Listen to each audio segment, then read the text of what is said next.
এইবাৰ আমি সিম্পল সেন্টেন্সবোৰ কেনেদৰে কমপ্লেক্স সেন্টেন্সলৈ ৰূপান্তৰ কৰা হয় এই সম্পৰ্কে আলোচনা কৰিম।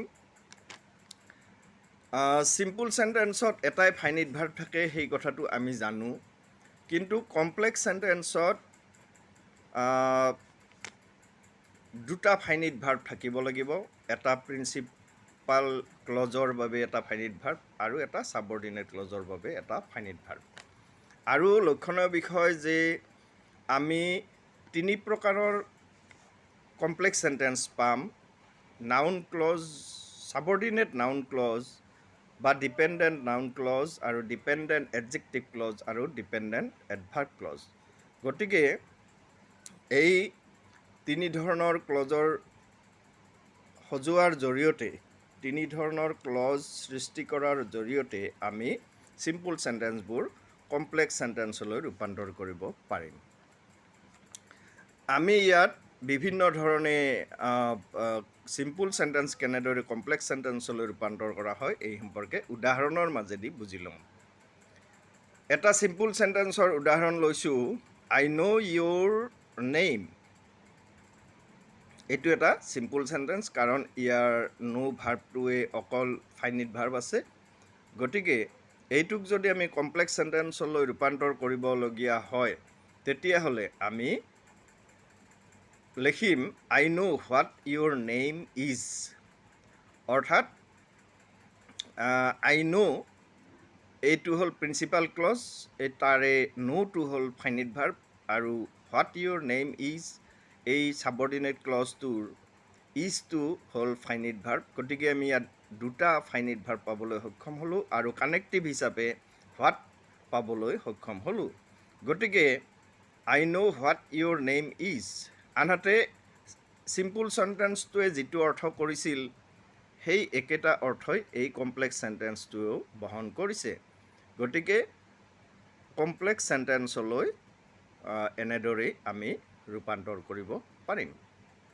গতিকে আই ন' ইউৰ নেম এইটোৰ কমপ্লেক্স সেন্টেন্সটো হ'ব আই know' what Euro name is. অন্যান্য উদাহৰণ আমি ইয়াত লৈছোঁ। এটা simple sentence, his poverty is known to all. এইটো কমপ্লেক্সলৈ ৰূপান্তৰ কৰিব লাগিলে আমি লিখিব পাৰিম ডেট হি ইজ পুৰ ইজ ন'ন টু অল। ইয়াতো দুটা ফাইনিট ভাৰ্ব আছে, ডেটটো কানেক্টিভ আছে, ইজ এই দুটা ফাইনিট ভাৰ্ব। গতিকে এইটো এটা কমপ্লেক্স সেন্টেন্স। অন্য উদাহৰণ, উই ৰিড টু লাৰ্ণ। এইটো ৰিড এই সিম্পল সেন্টেন্সটোত ৰিডটো হ'ল ফাইনিট ভাৰ্ব আৰু লাৰ্ণটো হ'ল নন ফাইনিট ভাৰ্ব। গতিকে ইয়াকো আমি দুটা ফাইনিট ভাৰ্বলৈ ৰূপান্তৰ কৰিম আৰু কানেক্টিভেৰে আমি এটা কমপ্লেক্স সেন্টেন্সৰ সৃষ্টি কৰিব পাৰিম। We read that we may learn. এনেকৈ যদি লিখোঁ তেতিয়া আমি তাত দুটা ফাইনিট ভাৰ্ব পালোঁ, ডেটটো কানেক্টিভ হিচাপে পালোঁ আৰু অৰ্থটোও একেই থাকিলে। গতিকে এনেদৰে আমি সিম্পল সেন্টেন্সৰ পৰা কমপ্লেক্স সেন্টেন্সলৈ ৰূপান্তৰ কৰিব পাৰিম।